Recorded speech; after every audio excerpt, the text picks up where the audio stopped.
All right. Welcome, everybody. I'm a little early, so I'm going to wait a couple minutes and just see how everything is up and running here. Obviously, if you're on and watching this, you got my email. I've recovered from my heart attack. A couple technical difficulties with the old link. Actually, user error, I'm going to be honest. This should have a live chat function in it, but I don't really see where that is. Maybe that's just something on the user end. So if any of you are listening to this right now and can put something into the chat, that would be awesome. Chat is disabled. Okay. All right. Sure. That's why I wanted to come on here early. I think I can change that.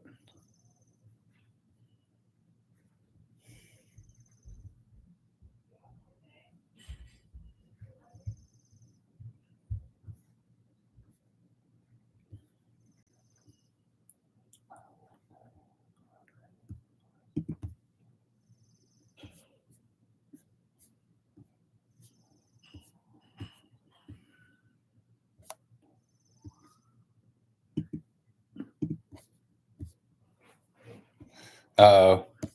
It doesn't look like I can turn that on, which is kind of a bummer.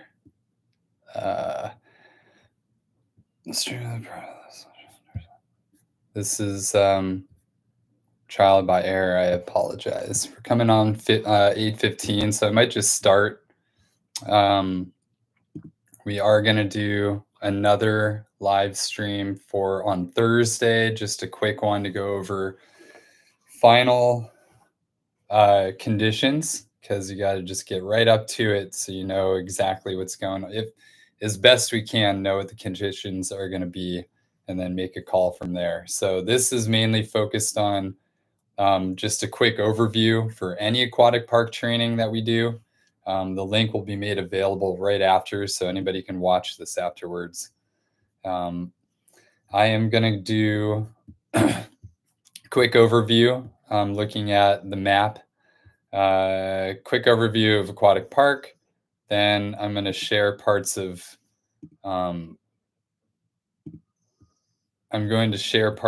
Coach Laura's document that she created. She's a coach at Passa Alpine, about open water swimming.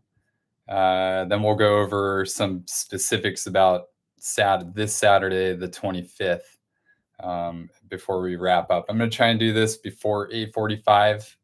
I don't want to take too much time, so I'm going to try and zip through this. That might actually help that there's no chat on this tonight. If you have questions, take to the open water group, the email list. Maybe throw them in there, and we can help each other answer questions that you might have. We'll get to wetsuits too. That's a big one. So we're already looking at this. I have this map up because Pacifica's Amy Appelhans Goobser, if anybody knows who I'm talking about, just swam from here to the Farallon Islands. Oh, I'm sorry, here to the Farallon Islands in 19 hours or something. So on the heels of that, we're excited to get in the water and get some kids their first experience. A lot of them are coming back again this year, and it was super fun last year, so we're getting excited for Saturday. So I'm going to zoom in to our aquatic park location, which is up here. It actually kind of faces north. You'll notice it's right near the opening of the bay, right by the Bay Bridge. So you get wicked currents coming right through here all the time. So tides are a huge consideration here. This is the cove right in here. It's right near Giardelli Square. which is another very important topic. The bathroom situation is at Ghirardelli Square. It opens at 9 o'clock, so we highly recommend that you use your bathroom. Just like for any swimming event, try and get up early, use your restroom at home, um, or you're walking across the street to Ghirardelli Square to use a public restroom. We are going to set up down here at the south end this year, we decided. Last year we were down here, so it's different this year. It's still a good place to park over here on Van. Is this Van Ness? Yes. It's still a good place to park. If you don't have a whole lot of stuff to load or haul, it's okay. You can make it over here just fine. Otherwise, I can't speak too much to the parking situation on the south end, which is what we call this, even though it looks more like the east end, but on the coastline, it's the south end. So we got the South End Rowing Club and the Dolphin Club down here, the two big clubs. We're going to try and set up down here this year so that we can try and get visibility and draw relationships with these clubs. The cove itself has had swimmers in it for, over 100 years. It's got a rich history of swimming. We're the newcomers, so when we're there, we're representing our clubs. We're representing Pacific Swimming and USA Swimming, so please remember that. And we're trying to be good neighbors here and good community members here. It gets crowded. It's going to be a holiday weekend. As far as I know, there's nothing going on in the cove that's major that would hold us back from holding this training. If anybody else knows otherwise, please let us know ASAP. We had to cancel one last year due to a triathlon that was ending in the cove. So as far as I know, we're clear on events. It just comes down to conditions, which right now look good. So set up down here on the south end, parking anywhere in here or on Van Ness. Come down Van Ness, there's parking here. Get there early, and you'll have a better chance of getting good parking. Okay, so let's see. A little bit about the swimming, the etiquette in the cove. Right about here, about 50 yards offshore, there's a buoy line, and you can't see it in this photo. I think there's 7 or 8 buoys. No, 5 buoys, I believe, about roughly 100 meters or so apart. We use the buoy line. On this training in particular, we are going to focus on the first buoy only out and back. Coaches will be verifying kids who want to swim an escorted swim on the entire buoy line. So that's a third of a mile down and back. We will decide how many we do there, depending on who's there and how many safety people we have. Okay, so when we're swimming on the buoy line, it's just like a road. You're swimming on the right side, passing the buoys. What's this? Counterclockwise. Okay. Other than that, the only major thing that we like to talk about in the swimming is that you need to spot. There's a lot of people in the water. We don't want to collide. There's no lane lines, and we'll go over some of those differences between pool and open water swimming in a second. So we'll do a quick orientation on spotting in the water so we can demo that. It's just a head up stroke, trying to figure out where you are. And those happen often, so it's almost like a different type of freestyle. Okay, I'm gonna switch over to Coach Laura's document. There's some great stuff in here. I'm gonna skim over it. So if you're not in a pool or a bathtub, you're in open water. A bay, ocean, lakes, rivers, all of it. Nothing that's a pool. And then you're in open water. So we're training to be in open water. We happen to be training in a bay. It's very protected. There's no waves. Wind can be an issue with wind chop and stuff, but it's as close to a pool as you can get. But we're in open water. Why try open water? This is a big challenge. This is a big challenge for adults, and we're offering it for our swimmers. And to see those kids get in there and together break their fears and get in there and get a workout and get a new experience is really exciting for anybody that was there last year and was able to see that. So we're excited to do that again this year. It's a new Olympic sport as of 2008. So in this summer, it's going to be in Paris in the Seine River, FYI. So let's run through a few things that make open water swimming different than pool swimming. Temperature is probably the first thing that came to everybody's mind. We do use wetsuits. We recommend wetsuits. If you're a younger swimmer, we will not let you get in the water without a wetsuit. Older swimmers, in the past, we've allowed it, no wetsuit, but we recommend swimming first. So you're getting hot, you're making sure you are warmed up and hot in the wetsuit. Take it off, fine. Swim until you are cold, or until you've had enough. Younger swimmers, definitely we need wetsuits on you. We have some to borrow, so please reach out and we can try and get your swimmer into a wetsuit as best we can. The best way to do it, if you want to assure that you have a good fitting wetsuit before you get there, is to try and rent one. You can rent a swimming specific one at Sports Basement, or you can just buy a cheap surf suit. We have all surf suits to lend out. They are not swimming suits per se, but I look at it as it being like you're wearing like a rubber band, and it's much more difficult to swim. And so therefore it's you're doubling the training.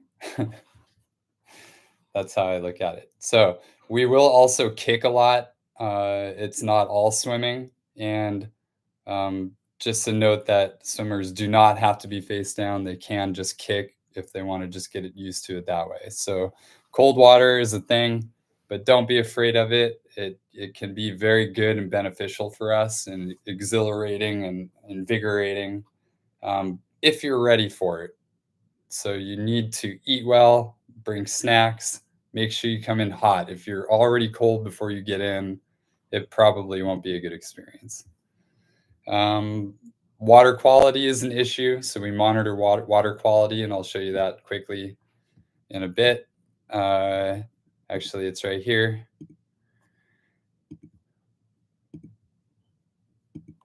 I'm sorry.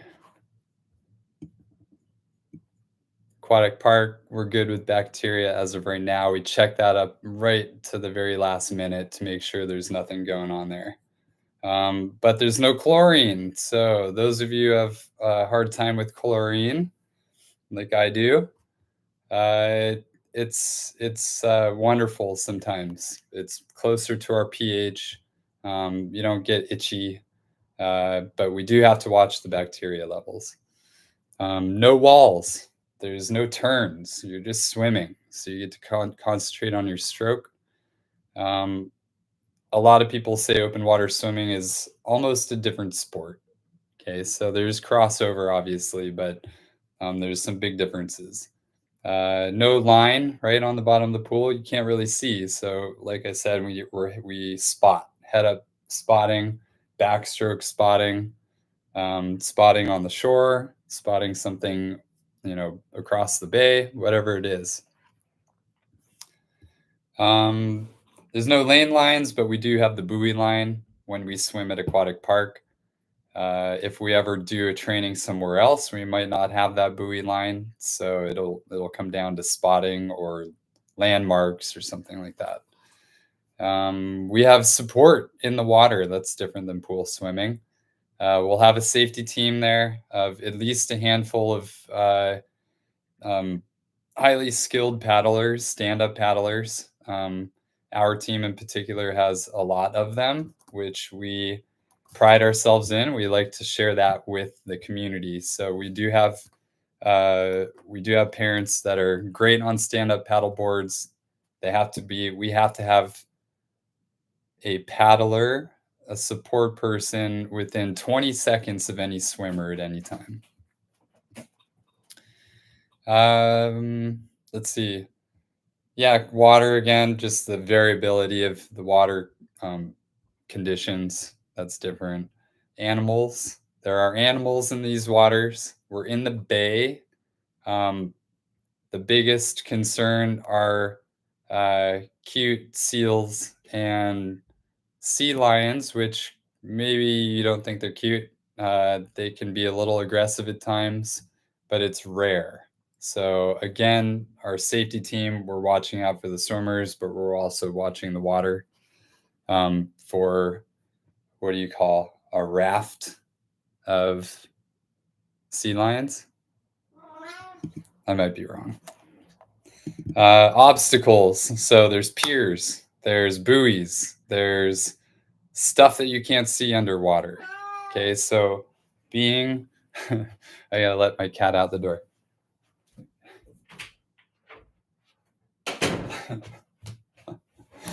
Okay, so being aware and just everybody being safety minded the whole time is very important. And that's a big part of open water swimming. We start every training with just going over the conditions so everybody understand what the tide is doing, what the currents are doing, what to expect throughout the swim. Okay. In the final call on Thursday, we're going to go over the conditions. I'm not going to do that right now. So they change. Stuff is pretty good on the internet and forecasting in 2024, but it can always change. So we try and get as close as we can to the date before we make a call. And if for some reason there's bad water quality, obviously we're not going to hold the training. That's just how it goes. Another difference between pools and open water is the open water makes the call. So we'll be looking at that on Thursday, 8 o'clock, unless I delete the link again. Okay, so we have about, we got about over 20 already. So this will be the biggest opening day that we've had yet. Super excited. Wetsuits we talked about. Please contact me if you need one. Just email me or use the mailing list. Caps. This is really important. We need to keep our head warm. The water temp is going to be in the 50s. Okay, during the day it kind of peaks out high 50s. This says there's variability. This is always kind of, it depends where this sensor is, but you can expect mid 50s, which is pretty cold. If you have a wetsuit on, your body's going to be fine, but we got to take care of our head. We have caps available. Everybody needs to have a red cap on. So our team, I know PASA has already made team caps that say our name and open water on it. They're red. If you have another red cap, like a neoprene cap that you'd like to wear, it needs to be red, or you're going to put a red cap over the neoprene. This is training number 1. So if you need to bring multiple things that you're trying out, please do so. Dialing in the equipment. So it's a different thing, different equipment. It all needs consideration. So we recommend double capping. This is a typical situation And it happens in pool too. Some people double cap in the pool, but it's really important to get a seal so that you have that air layer and you're keeping as best you can the water off your head. If you want to experiment with lycra caps under the latex or the whatever other types of fancy things, you can do that. I have 4 different types. We'll have a few different type of blank caps that we can try out on this training. Please bring your equipment bag. We will use a kickboard and fins, mainly maybe for the younger kids. Older kids, maybe we'll keep those off. But bring it anyway. Bring your equipment bag. Practice plan. Let's go through really quickly. The practice plan, as I outlined it on the email, is arrival at 9, but please just try and get there earlier. It's way more pleasant just to enjoy the early morning in the cove than to rush. So you'll find parking. Try and get there before 9. Please have your athlete check in with Coach Laura and me so we can talk to them, see where they're at swimming wise, so that we can make a call if they want to do the full buoy line. We'll check them in on the whiteboard. 9:15, we're going to do a group dryland, hopefully led by a older swimmer. If not, one of the coaches will run that. And then 9:30, we're going to do a kick set. We always do a kick first. It's more communal, breaks the ice, so to say. And it's a little more social. So we'll do a kick activity for 20 minutes, 10-minute break to change equipment, get stuff off, maybe get some water. And then we are going to do, which is new this year, we're going to do a beach start 20-minute swim. And that is going to start our buoy count for the season. So 20-minute, we'll have a timer. Maybe we'll do waves, age group waves if we need to. See how many laps you can do on one buoy, out, back to the shore, back to the buoy. How many laps can you do in 20 minutes? So that'll be the first kind of buoy challenge. After that, we'll break, water, snack or food, whatever, and then full buoy line with escort if we have the resource, if we have enough safety people on boards. We'll send an escort with a pack swim all the way down one buoy line and back. They can decide if they're going to do more than that. After that, towards the end of the training, typically the younger kids end up playing in the shallows. Parents are talking, we have music playing and stuff. So the older kids will have the opportunity then to just do the out and back to get buoy tally points. And we will go over more about the buoy tally at Aquatic Park. There are awards from last year. We did awards at the end of the year for age group. This year we changed the age groups to match USA Swimming's age groups. So there's actually more of them. We only did 3 last year. So that'll be exciting to see unfold. We're going to try and be better prepared to count buoys.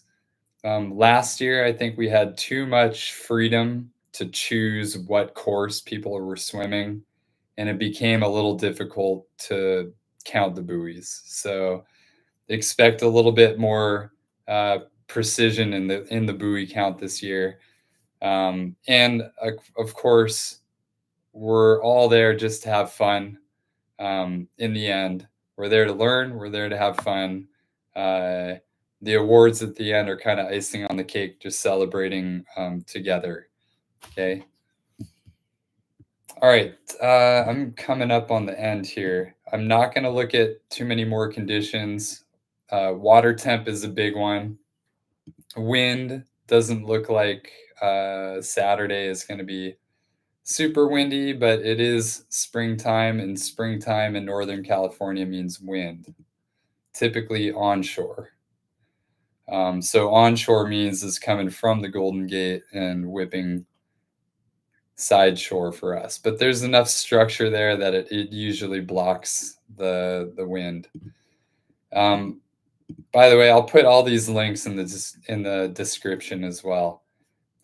There's a lot of them. Most of these are coming from government. This is NOAA.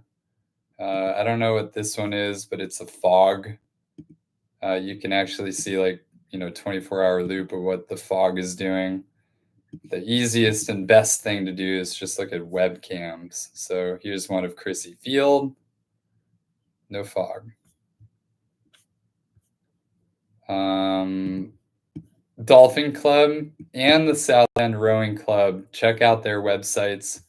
They've got, unbelievable resources. They've got a deep history in the Cove. They'll do a way better job of describing stuff than I will. We're just looking at the basics so that we can assure a safe training. But you can dive deep here. They've got some great stuff, history, photos, and all that stuff. Check that out. This might be a good way to end it, and I'm going to end the stream. Do remember we're in a national park. All the rules that are, they're all federal rules. You can go to this thing and read them. We are okay to swim in there. There's no motorboats or anything in the cove. So it's all sail or, paddle sort of boats. So we don't have to worry about power boats. No drones, I believe. Those sorts of rules, which I'm not super familiar with, are in here. So reminder, we're in a national park. It's a beauty. Let's respect it. Let's pack out all of our trash. Whatever you bring, we need to take out too. Okay. All right. PSL families, if you can remember to check or all you families, all the families, check your team website for volunteer job signups, hauling canopies, bringing hot chocolate. Last year I did all the hot chocolate. This year I'd like parents to take the hot chocolate bit. Keep our kids hot and full of milk fat. So check the jobs. Check out the final call on Thursday, 8 o'clock. And we'll see you at the Cove on Saturday around 9. All right. Take care.